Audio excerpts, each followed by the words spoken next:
that, we like to move towards our second question. My second question is for Mr. Umar Javed.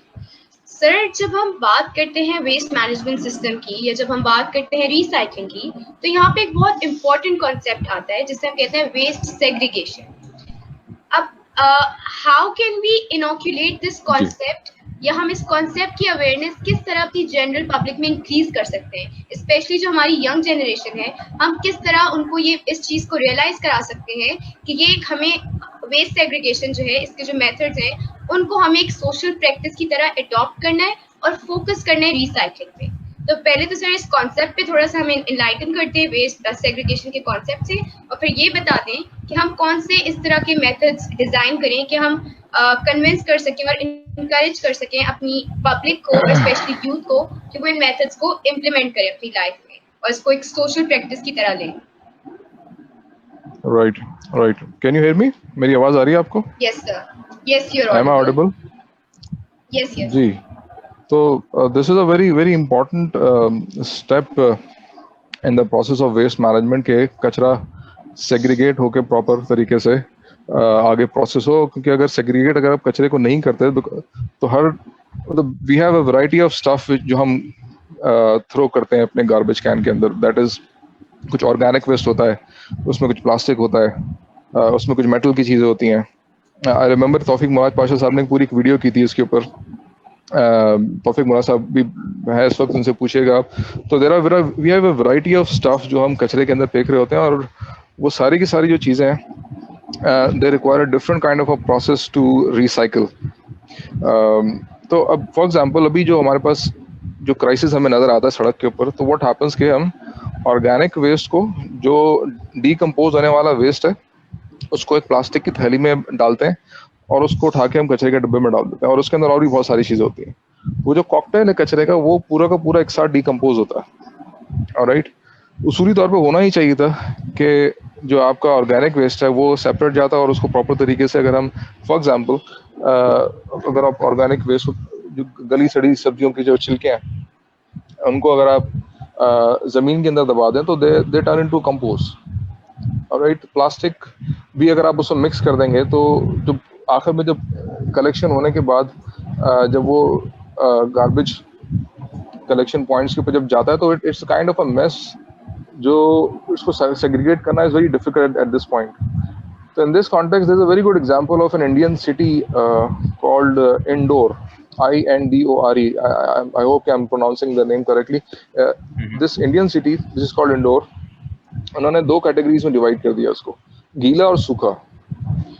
गीला वो कचरा है उनका जो डिकम्पोज होता है, राइट, और सूखा वो कचरा है जो डिकम्पोज नहीं होता, जिसमें प्लास्टिक और कागज और कपड़ा और वगैरह वगैरह.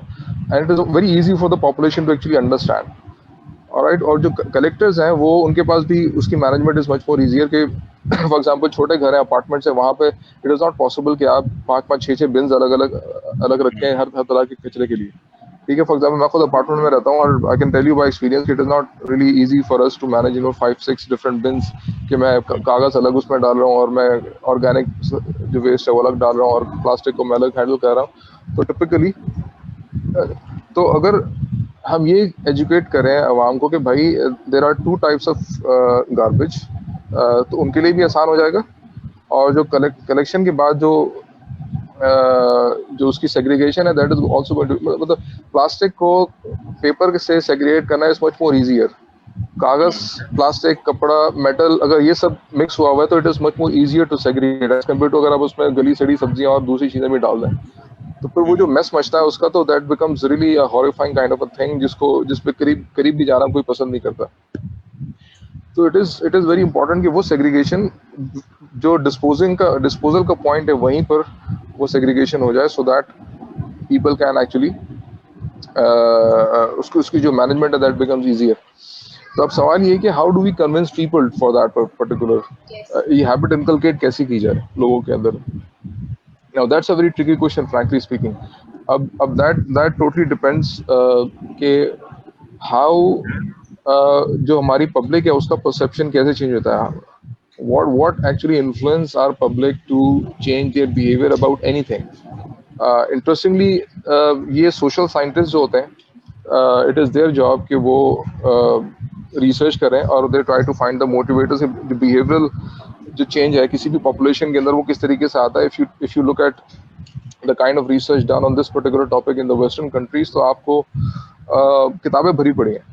There are so many experiments जो social scientists और behavioral psychologists वहाँ पे कर रहे होते हैं in order to understand के लोगों की psyche क्या है, वो किस तरह मोटिवेट होते हैं, किस तरह उनका बिहेवियर आगे पीछे किया जा सकता है. But you don't find any kind of research happening in our country in that context. Even जो सोशियोलॉजी का डिपार्टमेंट है कराची यूनिवर्सिटी में आप चले जाए, maybe you might not even find your department actually है किधर. बिहेवियरल साइकोलॉजी का शायद तो गलती से कोई एक सब्जेक्ट पढ़ाया जाता होगा साइकोलॉजी के डिपार्टमेंट में, राइट. तो वो हमारे यहाँ तो वो काम हो ही नहीं रहा सिरे से. तो अब how do we change the behaviour of the public, उनको कैसे मोटिवेट करेंगे वो एक बिहेवियर से दूसरे बिहेवियर पे शिफ्ट हो. मे बी जो एंटरप्रेन्योर्स हैं वो कुछ एग्जांपल्स जो दुनिया में लोगों ने एक्सपेरिमेंट किए हैं उनकी एग्जांपल्स को देख के maybe they can experiment a few things. For example incentivise किया जा सकता है लोगों को. इंसेंटिवाइज करने का मतलब ये नहीं कि आप फाइनेंशियली इंसेंटिवाइज करें, फाइनेंशियल इंसेंटिव भी दिया जा सकता है. मतलब in fact this used to happen, maybe शायद अभी भी होता हो. There used to be a time जब हमारे घर में 3 डब्बे वाला आता था और हम उसको कचरा देते थे, कागज, अखबार और दूसरी चीजें, और वो कुछ बहुत ही नॉमिनल सा एक अमाउंट हमें पकड़ाता था रोजाना का. And then he used to go and sell that stuff at some other point.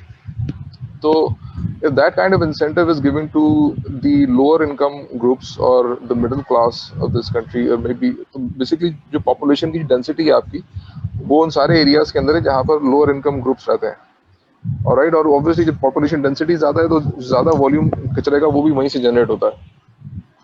ठीक है, तो वहाँ से अगर हम उनको इंसेंटिव देंगे, भाई आप ये कचरा इस तरह सेग्रीगेट करके हमें देंगे तो we are going to give you, even अगर रोजाना के 15, 20, 25, 30, 40 रुपए भी हैं, 50 रुपए भी उनको मिल रहे हैं अगर लेट्स सपोज सारे कचरे के, तो 50 टाइम्स 30, तो it actually makes a decent amount for a lower middle class या लोअर क्लास फैमिली. ठीक है, अब दैट ऑब्वियसली डिपेंड अपॉन कि वो जो कचरा वो दे रहे हैं उनकी उसकी अपनी वैल्यू क्या है.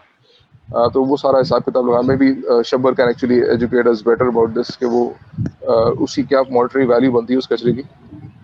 तो I mean we might have to incentivise these people, the domestic consumer. देखिए रिसाइकल तो हमारे यहाँ तकरीबन सारी चीज़ें होती है जहाँ तक मेरा अंदाजा है.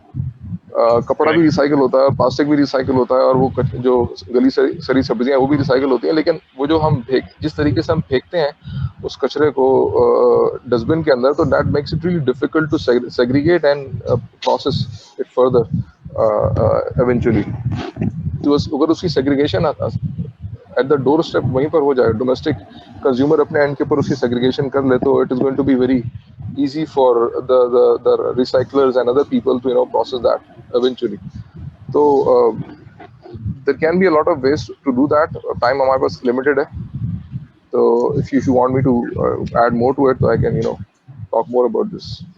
सर उमर जावेद, आपसे हमारा ये सवाल है कि हमने देखा है कि मेडिकल प्रोफेशन में भी, जैसे we saw in the corona के टाइम्स में भी हमने देखा कि उनको प्रॉपर मेडिकल फैसिलिटीज इस तरीके से नहीं दी गई थी, उनके पास प्रॉपर चीजें नहीं थी, उनके पास they did not have PPE, उनके पास मास्क नहीं थे, इस तरीके की चीजें थी, शॉर्टेज हो चुकी थी मास्क की.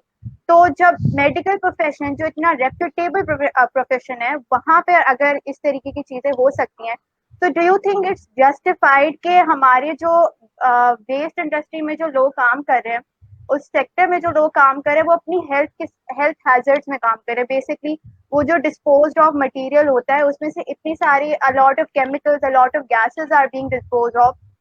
तो do you think we see people working cleaning the gutters, and right now जैसे आप लोग बात कर रहे थे कि रेन बारिशों की वजह से जैसे वी हैव सीन कि कितना लैंडफिल्स हो रहे हैं, या तो फिर द गटर्स हैव फिल्ड, तो उस वजह से the people that have to suffer वो हेल्थ हैजर्ड जो है, इतनी सारी डिजीजेस जो फैल रही हैं.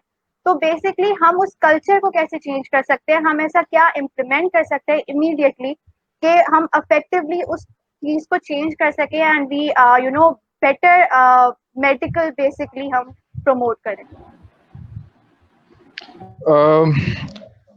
I mean, if you look at the people who are collecting the garbage, for example, मतलब you're right about this कि बहुत serious health hazard हैं. Once upon a time I went to this कचरा कुंडी at सुरजानी town, और वहाँ पे एक अलखैर स्कूल का नाम शायद आपने सुना हो. मज़ाहिर साहब होते हैं, उन्होंने एक स्कूल खोला वहाँ पे उस कचरा कुंडी के अंदर, और वहाँ पे जो छोटा सा एक गांव है उसके बच्चे वहाँ पे आके पढ़ते हैं. तो उन्होंने उस स्कूल के अंदर they also had a doctor जो वहाँ पे 3-4 घंटे के लिए आते थे, और उन डॉक्टर का काम सिर्फ ये होता था कि वो वहाँ पे जो बच्चे कचरा चुनने वाले हैं उनके जख्मों से जो लार्वा है, लार्वा मक्खी जो है ना अंडा जब देती है ना, अंडे से लार्वा निकलता है, ऑलराइट, तो वो सिर्फ उन जख्मों से वो लार्वा निकालते थे और वो उनकी बैंडेज करते थे और उनको. तो it's a really horrifying situation जो वहाँ पर. अच्छा, आई वाज लकी वहाँ पे इस तरह का कोई पेशेंट था नहीं जब मैं गया, तो otherwise it would have been a very difficult experience. So yes, that is a serious problem, in fact. But on the other side, अगर हम ये देखें ना कि do we really have this culture of using safety equipment? मतलब मजदूरों को आप देख लें जो कंस्ट्रक्शन का काम कर रहे होते हैं, तो या फिर आप फैक्ट्री वर्कर्स को देख लें जहाँ पर, तो we do not find even मतलब I have work for some of the companies, वहाँ पर अगर आप वर्कर्स को इक्विपमेंट सेफ्टी जो गेयर होता है, जो ड्रेसेस होते हैं, मास्क होते हैं वगैरह वगैरह, अगर वो दें भी आप पहनने के लिए, तो स्टिल दे वुड कंप्लेन कि नहीं इससे काम करना जो है ना हमारे लिए मुश्किल हो जाता है, तो for that reason we are not going to wear all of these things. और वो काफी हेजेडस, मतलब it is easier for them to work without those wearables जो उनकी सेफ्टी के लिए होते हैं, और वो बगैर उनके काम करना ज्यादा प्रेफर कर रहे होते हैं डिस्पाइट द फैक्ट. अच्छा, वो कहते हैं कि जी आप खुदा ना खासा एक्सीडेंट हो जाएगा, चोट लग जाएगी, आपकी जान भी जा सकती है, करें अल्लाह मालिक है, you know, that is the kind of response they actually have. तो अब ऑब्वियसली जो बंदा खुद सीरियस नहीं है उसको आप जबरदस्ती तो नहीं करा सकते ऑब्वियसली. तो अब I am really wondering what kind of how do we actually convince. अच्छा, दूसरा फिर जो लिटरेसी रेट है स्कैवेंजर्स का, और वो ना होने के बराबर, देर लिटरली इलिटरेट्स. उनको अगर आप जाके, अच्छा फिर दूसरा, पूरे कराची के अंदर the number of scavengers and all of these kids जो ये काम कर रहे हैं, they are in literally thousands. उन सबको अगर आप, अच्छा, और वो सहमी गरीब फैमिली से उनका ताल्लुक है, तो अगर आप उनको कुछ सेफ्टी इक्विपमेंट ला के दे भी दें, तो probably most likely they are going to sell it off in the market, और वो उसके जरिए जो पैसे बचेंगे उससे वो नशा वशा की चीजें खरीद के वो इस्तेमाल कर लेंगे उसको इसमें. तो it's we really have to look at the root cause के why this actually happens. And in fact अगर कचरे की मैनेजमेंट अगर बेहतर हो जाए हमारे यहाँ, तो मे बी शायद ये मसला रूट से खत्म हो जाए. मतलब why these kids actually have to go in the first place to these places, और वहां जाके इस तरह का काम करना पड़े. मतलब why does this actually happen in the first place? This we have to think first. अगर कचरे की डिस्पोजल का प्रॉपर सिस्टम हमारे पास मौजूद हो, तो इवेंचुअली इस बात का मौका ही नहीं आया कि वो बच्चा जो है वो जाके हैजर्डस किस्म की चीजों के अंदर घुसे और वहां जाके अपनी भी तबीयत खराब करे, और वो, तो this might not be happening in the first place. तो we have to look at the root cause of that. और दूसरा फिर पॉवर्टी दूसरा रूट कॉज है उसका. तो गरीब आदमी को तो कोई ना कोई काम चाहिए ना करने के लिए.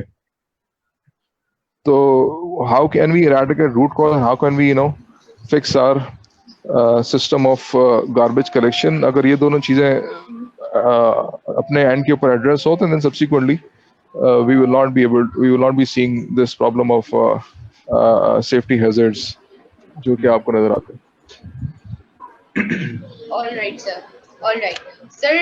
Umar, I guess I'll again take this question towards you since you're an entrepreneur, like you have a connection with that thing. So, sir, हम देखते हैं कि जो developed countries हैं, sir, am I audible? जी जी जी जी सर, हम देखते हैं कि जो डेवलप्ड कंट्रीज हैं अराउंड द ग्लोब, जैसे कि जापान के अंदर ये चीज़ बहुत पॉपुलर है, ये ट्रेंड कि जो उनके सबवे स्टेशंस होते हैं वहाँ पे they have installed such machine कि अगर आप उसके अंदर एक certain like there is a specific thing, for example किसी एक स्पेसिफिक मटेरियल को, जी, तो वो आपको एक फ्री ट्रेन टिकट देते हैं. अगर आप स्पेसिफिक अमाउंट ऑफ गार्बेज जो बॉटल्स है वो उसके अंदर डालें, तो वो आपको एक फ्री ट्रेन टिकट देते हैं. अब ऑब्वियसली ये वो मेथड्स हैं जो बेसिकली इनकरेज करते हैं लोगों को, जनरल पब्लिक को, कि वो गार्बेज को सही तरह से डिस्पोज ऑफ करें, Right. उसकी सेगमेंटेशन पे भी Right. उसकी हर Right. तरह से एक इफेक्टिव मेथड है लोगों को इनकरेज करने के लिए। तो सर हमारे नेशनल लेवल पे इस तरह के मेजर्स क्यों नहीं लिए जा सकते? वो ऐसी कौन सी चीजें हैं जो हमें लैग करती, मतलब जिनकी वजह से हम इन चीजों को, इस तरह के मेथड्स को इंस्टॉल नहीं कर सकते, इस तरह की टेक्निक्स को अपना नहीं सकते? तो क्या हम मैथ सेग्रीगेशन के लिए, एक बड़े लेवल पे सेग्रीगेशन के लिए वेस्ट की इस तरह के मेथड्स और टेक्निक्स को अपना सकते हैं? और क्या हमारे कंट्री के अंदर will they prove to be prolific and effective?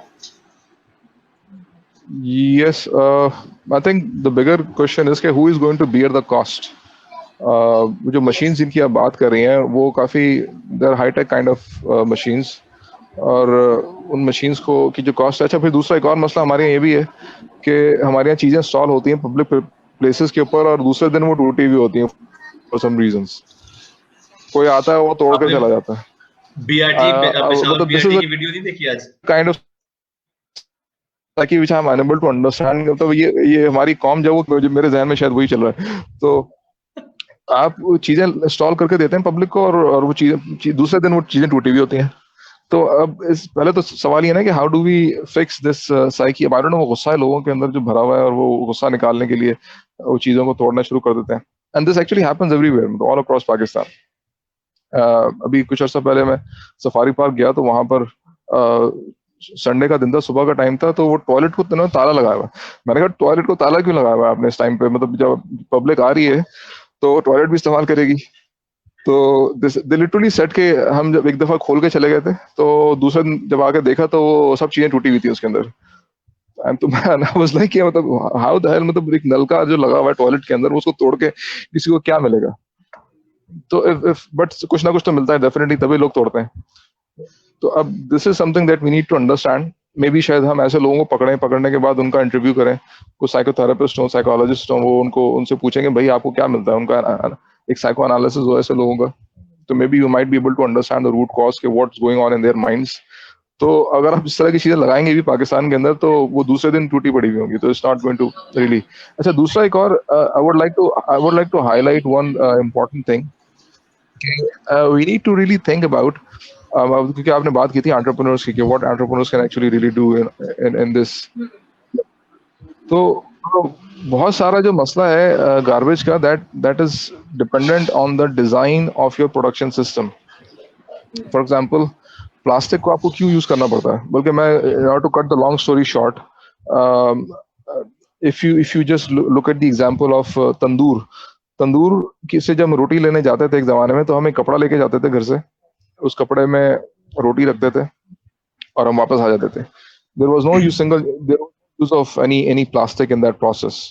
ठीक है, लेकिन अगर आपको डबल रोटी खरीदनी है तो डबल रोटी के लिए आपको डबल रोटी जो मिलेगी आपको थैली में मिलेगी, और डबल रोटी आपको उस तरीके से नहीं मिलेगी जिस तरह तंदूर की रोटी मिलती है। तो द मेजर डिफरेंस इज कि तंदूर की जो प्रोडक्शन का प्रोसेस है, तंदूर की रोटी का प्रोडक्शन प्रोसेस है डिसेंट्रलाइज। हर गली के नुक्कड़ पे एक तंदूर खुला हुआ है, ऑलराइट, लेकिन हर गली के नुक्कड़ पे डबल रोटी वाला बनाने वाला नहीं बैठा हुआ, ऑलराइट। हालांकि हर गली के नुक्कड़ पे भी डबल रोटी वाला बनाने वाला बैठ सकता है। मतलब डबल रोटी बनाना कोई ऐसी रॉकेट साइंस नहीं है कि उसको आप छोटे छोटे यूनिट्स के अंदर नहीं बना सकते, but this is not happening, alright.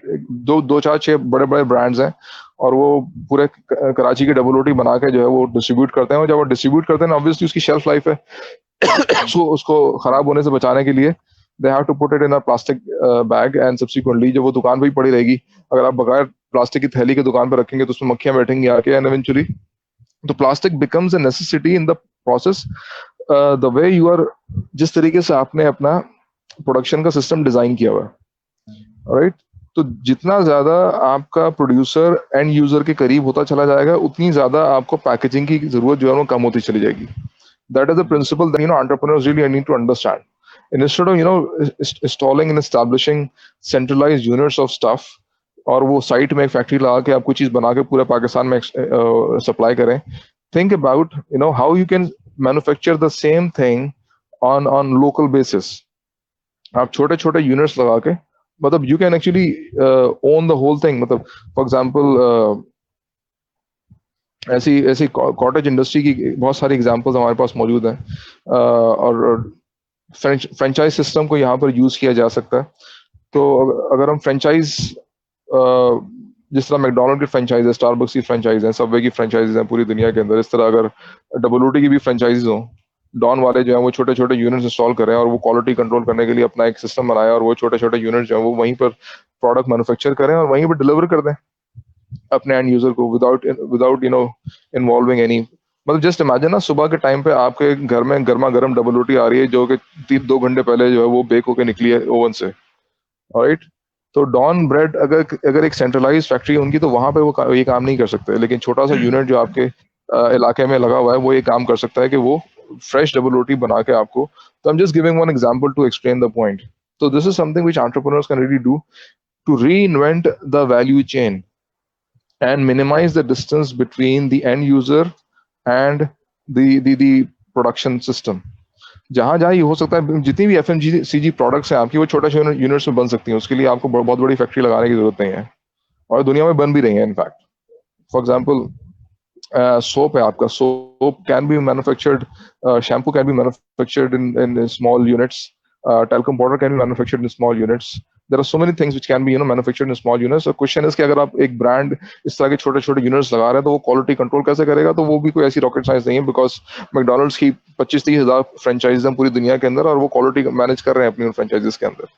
तो we just have to learn what McDonald's is doing in that franchise system, ठीक है। तो इसी तरह डॉन ब्रेड की अगर किसी भी यूनिलीवर की फ्रेंचाइजीज हों बहुत सारी छोटी छोटी, और वो बना के फ्रेश, तो we actually have to think about reinventing the production system. जब वो प्रोडक्शन सिस्टम हम री इन्वेंट करेंगे तो इवेंचुअली प्लास्टिक की जो रिक्वायरमेंट है प्रोडक्ट की पैकेजिंग के अंदर, वो भी फिर उसी हिसाब से रिड्यूस होती चली जाएगी। पानी की बोतलें जो है, मतलब I don't see the use of that. Malaysia में मैंने देखा कि देयर वाज दिस डिस्पेंसर, उस डिस्पेंसर के अंदर आप अपनी पूरी बोतल लेके जाएं, कॉइन्स डालें और अपनी बोतल भरें, बोतल पानी लेकर आ जाएं। You don't have to buy water in disposable bottles. Universities के, एक यूनिवर्सिटी में वहाँ ठहरा हुआ था, तो वहाँ पर एक जगह पे ये डिस्पेंसर लगा हुआ था और वहाँ का यूनिवर्सिटी के हॉस्टल अपनी 5 लीटर वाली बोतल लाते थे, उसको भरते थे और वो ले जाते थे अपने कमरे, हॉस्टल के कमरे में। तो why can't we have these dispensers all across the city in Karachi? Let's suppose universities के अंदर लग सकते हैं, IIBM के अंदर इस तरह के डिस्पेंसर्स लग सकते हैं। वहाँ पे आपने कॉइन डाला है, नोट डाला, ऑलरेडी आपके पास IIBM के अंदर वो वेंडिंग मशीन लगी हुई है, उसमें आप नोट डालते हैं और वहाँ से प्रोडक्ट निकल के आते हैं। We can also have a dispenser for water as well, जिसमें आप अपनी बॉटल रखें, कॉइन डालें या नोट डालें 20 रुपए का, और उसमें से पानी आपकी बोतल जो आप बोतल खुद घर से लेकर आए, तो दैट कैन बी डन। मतलब this is already happening, this is not rocket science, this is already happening in different parts of the world.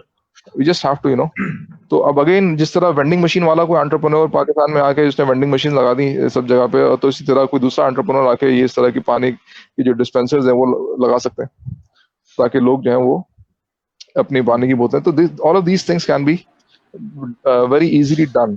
कोई ऐसी रॉकेट साइंस नहीं है, दुनिया भर में कर रहे हैं, थोड़ा सा हमने अडेप्ट करना है चीजों को ऑब्वियसली, और कंज्यूमर लेवल के ऊपर भी we have to incentivise them. Coming back to the example of WT, अगर आपके घर में WT गर्मा गर्म आ रही है सुबह के टाइम पे, तो that is much better as compare to a WT जो आपने 2 दिन पहले 3 दिन पहले सप्लाई हुई है आपकी बेकरी के ऊपर। तो that's about it, I think. बहुत सारे एग्जांपल्स हो गए, I guess. Definitely, sir. Thank you so much. They'll pay off someday. Okay, now we'll move out to our subtopic 3. हमारा subtopic 3 is basically business opportunities in waste management and recycling. इस सब topic में हम basically जो हमारे industrial sector और हमारा जो कॉर्पोरेट सेक्टर है, हम उसकी तरफ मूव करने की कोशिश कर रहे हैं कि हम रिसाइकलिंग, रीयूजिंग और हमारे जो एंटरप्रेन्योर्स हैं वो किस तरीके से इनको यूज़ कर सकते हैं to polish their skills basically. तो सर, मेरा सबसे पहला सवाल आपसे, सर उमर जावेद, आपसे है कि जैसे कि हमारे यहाँ न्यू कैटेगरी ऑफ वेस्ट है, which is e waste, which is obviously known as कि वो भी बहुत ज़्यादा hazardous है, a lot of chemicals are being disposed of. तो how can we turn it into an opportunity कि हम उसको अच्छे से recycle करें, या तो फिर we reuse it in the sense कि एक तो उसमें से hazardous chemicals और gases dispose of होती हैं, तो proper disposal way क्या है, एक ये चीज़, और दूसरी चीज़ कि हम इसको opportunity में कैसे turn कर सकते हैं, like how do we recycle them into a better way. All right. सबसे पहले तो ये चीज समझनी पड़ेगी कि जो इलेक्ट्रॉनिक वेस्ट हमारा जनरेट हो रहा है, इज इट रियली रिसाइक्लेबल और not?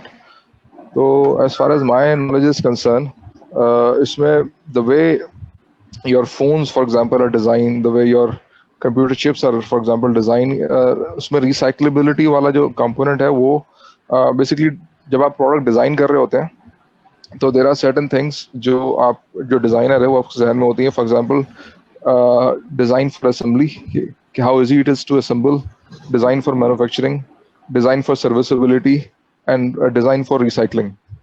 So is the product really recyclable or not? So that totally depends upon the way it is designed. And unfortunately, your electronic circuits, particularly your cell phones, are designed in a way कि वो recyclable नहीं है ज़्यादातर. For example, आप उनको मोटी मोटी दो चार चीजें ऊपर से आप उतार लें, लेकिन अंदर जो उसके इलेक्ट्रॉनिक सर्किटरी है उसके अंदर there are so many things, there are heavy metals, there are minerals and पता नहीं क्या क्या उसके अंदर, और वो इतना ज्यादा एक साथ चीजें साथ, तो it is really not possible to recycle.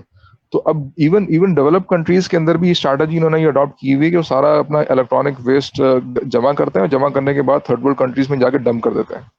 तो even I don't see, may be शायद शब्बर को पता हो, but I don't see any very good example of electronic components being recycled in a very proper manner. आपकी जो batteries हैं वो they are not recyclable. अभी मैंने कुछ सुना था कि टेस्ला ने कुछ ऐसी बैटरी डिजाइन की हैं जो recyclable हैं, बट अगेन वो डिजाइन एलिमेंट आ गया वहाँ पे कि आप डिजाइन इस तरह करो उन बैटरीज को कि वो रिसाइक्लेबिलिटी उनकी पॉसिबल हो, लेकिन अगर आपने डिजाइन ही उनको इस तरीके से किया है कि वो रिसाइक्लेबल नहीं है तो आप रिसाइकल करने वाला कुछ बहुत ज्यादा नहीं उखाड़ सकता उसका. So it is very difficult at the end of the recycler कि वो उसको, तो yes that's a serious problem. और ये थर्ड वर्ल्ड कंट्रीज जो हैं वो अच्छा, फिर दूसरा एक और कंपोनेंट, एक और प्रॉब्लम ये है कि these electronic products are designed to fail. That is known as planned obsolescence. There's a phenomena called planned obsolescence, और वो कुछ अरसे के बाद आपकी प्रोडक्ट जो है वो काम करना बंद कर देती है, या फिर वो फॉर एग्जांपल आपके इलेक्ट्रॉनिक गैजेट जो सलो हो जाते हैं. एप्पल ने एक इस तरह की एग्जांपल सामने आई थी कि एप्पल के जो फोन्स हैं वो स्लो हो जाते थे कुछ अरसे के बाद, और वो तो that is known as planned obsolescence. Means कि ये आप प्रोडक्ट की डिजाइन इस तरह करें कि वो ज्यादा लंबा अरसा ना चले और वो इवेंचुअली यूजर को रिप्लेस करनी पड़ जाए. This is again a design element. Technically it is possible to manufacture stuff, even electronic component जो लिटरली 100 साल चले. ये मैं आपको बिल्कुल गारंटी से बता रहा हूँ, बिकॉज मेरा इंजीनियरिंग का बैकग्राउंड है और I have done some research on this. There is a very good documentary on this also. तो उसमें for example there is a light bulb in somewhere in USA जो तकरीबन 100 साल से चल रहा है. Can you imagine light bulb जो 100 साल से मुसलसल जल रहा है, राइट? तो मेरे ख्याल फिलिप्स ने वो बनाया था बल्ब, और वो एक जगह पे लगा हुआ है एक लाइट स्टेशन में अभी, और कुछ अर्सा पहले उसकी जो 100 बर्थडे उन्होंने सेलिब्रेट की उस लाइट बल्ब की कि वो that is still lit since last 100 years. लेकिन व्हाट हैपेंड के जब मैन्युफैक्चरर्स ने ये देखा कि अगर हम इस तरह की ड्यूरेबल प्रोडक्ट्स बनाएंगे तो इवेंचुअली हमारी जो सेल है वो ऑब्वियसली इस पे अफेक्ट आएगा. तो फिर eventually they started to manufacture stuff जो कुछ अरसे के बाद फेल हो जाए. ऑलराइट, ड्यू पॉन्ड ने एक दफा एक देयर वाज दिस कोई मटेरियल ऐसा डेवलप किया व्हिच वाज लिटरली इनडिस्ट्रक्टिबल, लेकिन फिर वही प्रॉब्लम आ गई कि वो अगर हम इससे प्रोडक्ट्स बना के कस्टमर को देंगे तो फिर इवेंचुअली वो तो यूज ही करता रहेगा हमेशा. अगर वो 100 साल तक के लिए उसकी दो चार, मतलब पाकिस्तान में अगर आप ऐसी प्रोडक्ट्स को ले आए तो वो तो एक जनरेशन दूसरी जनरेशन तीसरी से चौथी जनरेशन भी इस्तेमाल कर रही होती है अक्सर चीजें ना. मे बी शायद अब वो ट्रेंड चेंज हो गया, but this used to happen previously, but right now this is not happening. तो the products unfortunately are not designed to last very long, and they are not designed to be recycled, खास तौर पर electronic components. तो and subsequently जब ऐसा होगा तो फिर obviously we cannot do much about this.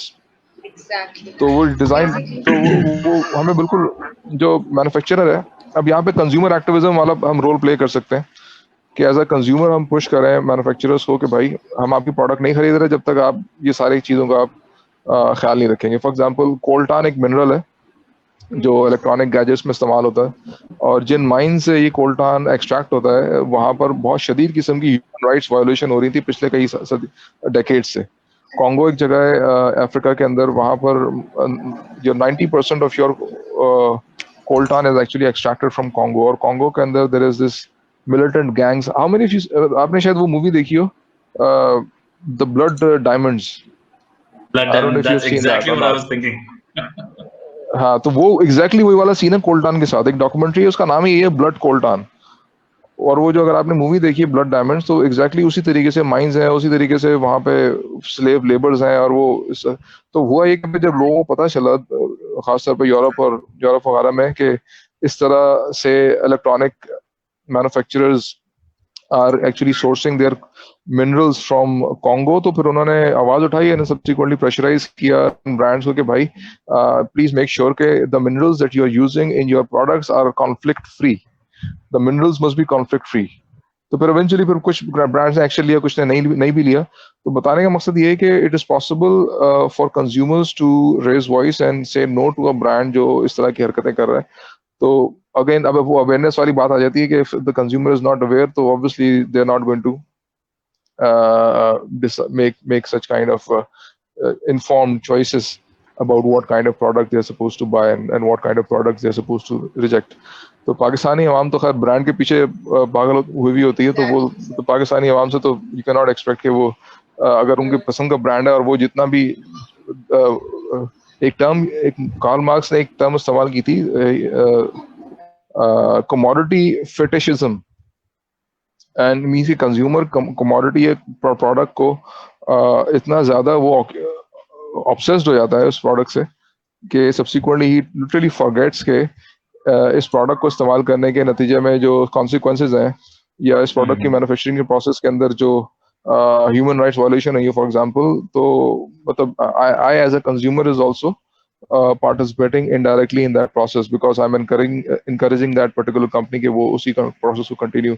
तो if consumers actually realize कि the brands they are actually using उनकी पूरी value chain कितनी ज्यादा responsible तरीके से organize हुई है, and if they bring this into consideration before buying a product, तो eventually it is going to create a pressure on the brands कि वो ऐसे measures लें कि subsequently their products are made in a way कि they're also recyclable and they are not doing all the kind of problems that actually happen in the value chain. Yeah. Okay. Like these clothing brands, अभी खादी के बारे में जो जी खादी के बारे में अभी मैंने पोस्ट देखी कि उन्होंने अपने जो वेज लेबर्स हैं उनको जो वेजेस हैं वो प्रॉपर नहीं देते. वो there is some kind of a problem going on there. I don't know how true is that, but there was this post going on social media. I cannot personally verify if this is true or not, but इस तरह के issues आते रहते हैं. तो but अब again हमारी खवातीन को आप समझा लेंगे खाड़ी में अगर ये हो रहा है तो वो जाके जरा शॉपिंग ना करें नेक्स्ट टाइम जब सेल लगे खाड़ी के अंदर. तो this is not going to happen unfortunately in our society. I would like to move towards you. Basically sir आपका एंटरप्रेन्योरशिप से अच्छा खासा ताल्लुक रहा है, इनफैक्ट है भी अभी. तो सर हमारे कंट्री के अंदर वेस्ट मैनेजमेंट को या गार्बेज को मेरली एक गवर्नमेंट रिस्पॉन्सिबिलिटी की तरह ट्रीट किया जाता है. हमारे जनरल पब्लिक के अंदर ये परसेप्शन है कि this all is the duty of the government.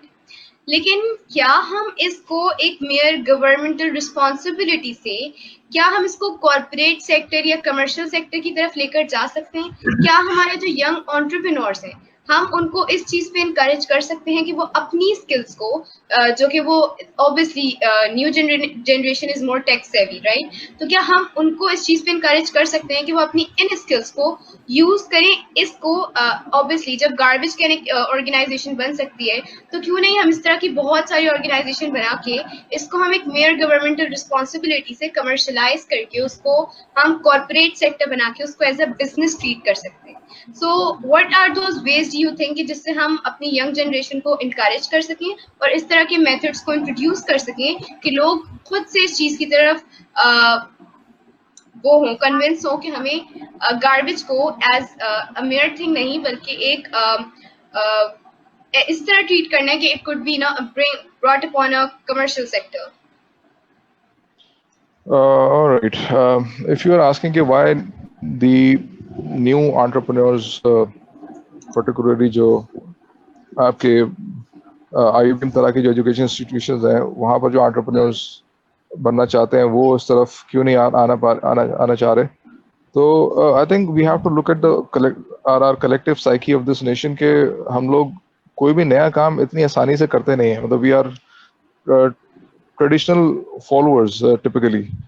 एक लेट्स सपोज हमारी एक जिद्दी पुश्ती चलता हुआ RSS था, तो उसको हम अब इंजीनियरिंग और डॉक्टर मेडिसिन के प्रोफेशन से हम बाहर अभी तक मेरा ख्याल है पूरी तरह नहीं निकले. एंटरप्रेन्योरशिप तो दूर की बात है. तो what is actually happening के let's suppose if there is a particular community और उस कम्युनिटी के अंदर एक सर्टेन तरह का बिजनेस ज्यादा होता है तो इवेंचुअली नया कोई भी आने वाला उस पर्टिकुलर बिजनेस की तरफ ज्यादा जाने की कोशिश करता है. For example Chinioti community was famous for their leather oriented business for a very long time, leather के फर्नीचर. तो एक स्पेसिफिक कम्युनिटी के अंदर आपको एक स्पेसिफिक डोमिनेंस नजर आएगी एक खास किस्म के बिजनेस की. फॉर एग्जांपल टेक्सटाइल का काम करते हुए आपको लोग ज्यादा नजर आएंगे, लेदर का काम करते हुए लोग ज्यादा नजर आएंगे. तो it's a kind of a herd mentality thing कि आपके लेफ्ट राइट जो लोग काम करते हुए नजर आते हैं आपको, तो आप उसी तरह का काम करने की कोशिश कर रहे होते हैं. तो इनोवेटिव काम करना अनलेस के कोई अहमद शब्बर की तरह एग्जांपल सेट ना करे, राइट. तो अगर अहमद शब्बर की तरह किसी दो चार और भी एग्जांपल सेट हो गई और इवेंचुअली लोगों ने देखा कि हाँ भाई this is also very lucrative and उसमें भी आपको रिस्पेक्टेबल तरीके से आप अपनी इनकम को अर्न कर सकते हैं, और it is also beneficial for the society. लोग फिर इवेंचुअली आएंगे. तो एग्जांपल सेट होने वाली बात है मेरे ख्याल. चिनोटी कम्युनिटी की अगर आपको हिस्ट्री पता है तो Chinioti community in the very beginning that was not very entrepreneurial. आज से तकरीबन 100-150 साल पहले दे वर नॉट एंटरप्रेन्योरियल. वो बहुत ही मजदूर तबका था और वो छोटे मोटे काम करता था, और वो टिपिकली जिस इलाके में वो रहते थे तो वहाँ पे हिंदू कम्युनिटी सारे बिजनेस को डोमिनेट करती थी. तो हुआ ये कि फिर किसी एक दो चार लोगों ने लेदर की इंडस्ट्री में हाथ डाला, बिकॉज लेदर जो है वो हिंदू टच नहीं करता because of religious reasons. Alright. तो वो और इवेंचुअली फिर लेदर के अंदर उन्होंने जब वो एग्जांपल सेट हो गई कम्युनिटी में हमें कि ये बड़ा लुक्रेटिव बिजनेस है, और इवेंचुअली अच्छा फिर उन लोगों ने सपोर्ट भी किया बाकी दूसरों को एंटर होने में. तो फिर एक देखा देखी दो चार एग्जांपल्स के देखा देखी फिर पूरी कम्युनिटी के बहुत सारे लोग इवेंचुअली उस बिजनेस के अंदर एंटर हुए. फिर वो और भी फर्नीचर में, और वो अब तो खैर they are very diversified right now. They are not limited to leather. हर तरह का बिजनेस करते हुए आपको नजर आएंगे. बट आज से कोई 3-4 जनरेशंस पहले they were not like this. They were confined to a specific one or two. तो this is a typical psyche of our nation के जब एग्जाम्पल सेट होती हैं तो फिर लोग देखा देखी उसको फॉलो करते हैं. तो जब ऑब्वियसली जब ज्यादा एग्जाम्पल्स आएंगी इस तरफ, और obviously being a teacher it is my responsibility also. जितने भी एंटरप्रेन्योरशिप पढ़ाने वाले लोग हैं यूनिवर्सिटीज में, they are also supposed to encourage students के वो इस तरफ आए और कुछ एक्सपेरिमेंट करने की कोशिश तो करें. ज्यादा से ज्यादा क्या होगा. अहमद शब्बर से पहले there was nobody to guide them properly, but right now they can take advice of Ahmad Shabbar कि किस तरीके से काम करना है इस एरिया में. And I don't know if there is any other example like Ahmad Shabbar. Maybe एक दो चार शायद एग्जांपल्स हो इस तरह की, but probably he is the most popular one right now. So herd mentality, that is the name of the game. Yes sir, the thing we have to change the mindsets of our people. Can I add one thing? Yeah, Can I sure, quickly sir. add one thing? Yes.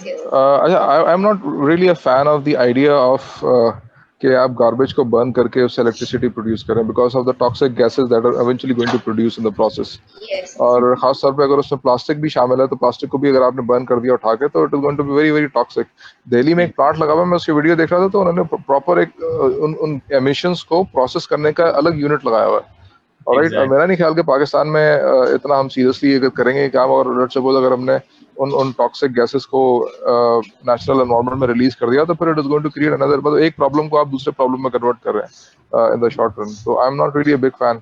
It would be better कि आप organic waste का compost बना लें. Plastic से सड़कें बन रही हैं दुनिया में अब. लोग जहाँ ब्रिक्स बना रहे हैं, सड़कें बना रहे हैं, तो दैट वुड बी बेटर कि आप प्लास्टिक को सड़कें और ब्रिक्स बनाने में इस्तेमाल करना शुरू कर दें, टाइल्स बनानी शुरू कर दें लोगों. तो that kind of stuff can be done. और ऑब्वियसली तो बिल्कुल ठीक है जी. बहुत सारे डेवलप्ड नेशंस में अनफॉर्चुनेटली ये होता है कि we try to take the 10th step before we even take the first step. तो जैसे सर ने कहा we do not have that infrastructure. Technical भी नहीं है हमारे, जो कहते हैं स्किल सेट भी नहीं है, और इंफ्रास्ट्रक्चर भी नहीं है. सो वो वेस्ट टू एनर्जी प्लांट बनाने के लिए अगर आपको $50 million लगने पड़ेंगे मगर आपका जो $14 मिलियन का जो लैंडफिल आप लगा सकते हैं वो लैंडफिल ही ना हो, तो वो आपका $50 मिलियन का इंफ्रास्ट्रक्चर सारा बेकार हो जाएगा। और फिर उसके अलावा जो कहते हैं सेफ्टी वगैरह की जो चीजें हैं, जैसे फ्यूम वगैरह की चीजें, वो तो पहले आप $14 मिलियन जरा सा कम खर्चा करके पहले मैनेज तो करना शुरू करते हैं, फिर उसके बाद वो भी आ जाएगा। Okay, so basically thank you so much sir. बहुत एक्सटेंसिवली हमने हर टॉपिक पे बात किया। We would like, because we are already running out of time, so अगर बहुत briefly in a few words आप दोनों की तरफ से हमें कंक्लूडिंग रिमार्क्स मिल जाए, so that we can wind up the session with a conclusion. Sir आप पहले कुछ कहना चाहेंगे? सर नहीं, I am done, thank you. मेरी बेगम वेट कर रही खाने के लिए, मैंने खाना नहीं खाया अभी तक, तो वो मुझे आंखें दिखा के जा चुकी 3 दफा। So I would like to bail out as quickly as possible. Umar, बस आपको 2-3 मिनट चाहिए हमें, जिसमें you have to give the message to the youth regarding all of this. Say short, say in a brief words. Short message क्या हो सकता है कि नंबर 1, देखिए चार डायमेंशंस हैं। Number 1, as a consumer, as a user हमें कचरे को प्रॉपरली मैनेज करना है, ठीक है। तो as a citizen we have to play this responsibility. हम लकी बन जाते हैं वहाँ पे कोई चीज़ खाने की खरीदते हैं तो वी प्रॉपरली डिस्पोज आउट, लेकिन जब वही यूथ हलवा पूरी खा रही होती है सड़क के किनारे बैठ के, तो वो कागज से हाथ पोंछ के जो है वहीं पे फेंक देते हैं उठा के। तो I keep on observing these things. The second level is of collection obviously का मसला हमें पता है, ऑलरेडी हम डिस्कस कर चुके हैं। तीसरा level is of recycling, and चौथा is of redesigning of our production system. जब इन चारों डायमेंशन में जब काम नहीं होगा, जब तक नहीं होगा, उस वक्त तक हम किसी कंक्लूजन तक नहीं पहुंच सकते। दूसरा, फिर बहुत सारी चीज़ों की प्रोडक्शन को ही हमें एंड से, for example 70% of the plastic is not recycled globally. जो रिसाइकलिंग अगर होती भी है ना प्लास्टिक की, तो that is of like 30% of the plastic. तो इसका मतलब है कि we have to reduce significant amount of plastic consumption, particularly जो आपका सिंगल यूज प्लास्टिक है। सिंगल यूज प्लास्टिक को तो होना ही नहीं चाहिए मेरे हिसाब से। Ideally the single use plastic should not exist, ठीक है। तो as a consumer and as a producer, और let's suppose if you are trying to come into this domain as an entrepreneur, तो बहुत सारी अपॉर्चुनिटी मौजूद है। इट्स लिटरली अनटैप्ड एरिया, और इट इज इवन पॉसिबल कि किसी तरह आप इस तरीके से अपनी वैल्यू प्रोपोजिशन डिजाइन करें कि जो भी बड़े प्लेयर्स, गवर्नमेंट है, हायर अथॉरिटीज जिनकी बात कर रहे हैं, वो बैरियर्स जो क्रिएट करते हैं, it is even possible to bypass them और create your supply chain in a way कि आप बगैर इनको कन्फ्रंट किए हुए अपना काम सुकून से करते चले जाएं, ठीक है। फॉर एग्जांपल एंड यूजर से अगर आप प्लास्टिक जमा कर रहे हैं, तो प्लास्टिक जमा करने के बाद आप उसकी ईंटें बना के आप बेचें, तो आई डोंट थिंक इसमें सिंध गवर्नमेंट को क्या प्रॉब्लम हो सकती है। तो obviously a lot can be, बहुत सारे सवाल इसमें भी हैं अभी। Alright, thank you ji.